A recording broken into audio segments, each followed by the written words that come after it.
If I were to sing the phrase 525,600 minutes, you'd probably recognize it as a lyric from the song Seasons of Love from the rock musical Rent. When Jonathan Larson wrote Rent in the early 90s, he was doing so at the height of the HIV/AIDS crisis in New York City.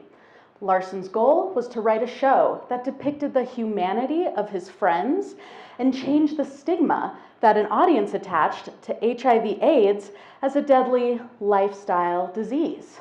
We now look back and think of shows like Rent, The Normal Heart, and Angels in America as powerful examples of theater portraying people with an illness while humanizing this community and shifting the general public's assumptions about this experience. Now here's where my research comes in. I ask how theater can serve a similar function, rewriting narratives about diabetes when it is portrayed in live performance. What you might not know is that for a long time, the theater has actually contributed to the public's negative associations and misunderstandings about diabetes.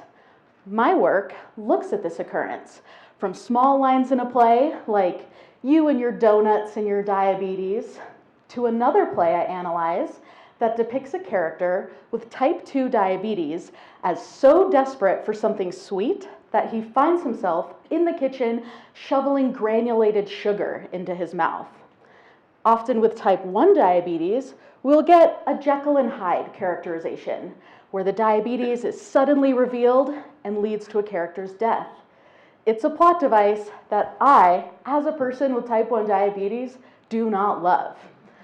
However, the true aim of my study is to investigate a series of solo performance artists, as well as playwrights, who are using performance to acknowledge the daily lived experience of diabetes. They create theater from their own experience as people with diabetes. They connect their experience to broader contextual factors like food access, healthcare costs, and family history. This is especially important when diabetes is so often framed in terms of a character's individual bad choices and poor lifestyle. Well, none of the artists I'm looking at have written a song as memorable as Seasons of Love yet. I would still like to propose that their artistic work changing narratives about diabetes in the theater has the power to engage audiences in a meaningful dialogue, to educate us beyond stereotypes, and to humanize this incredibly common and complex chronic illness. Thank you.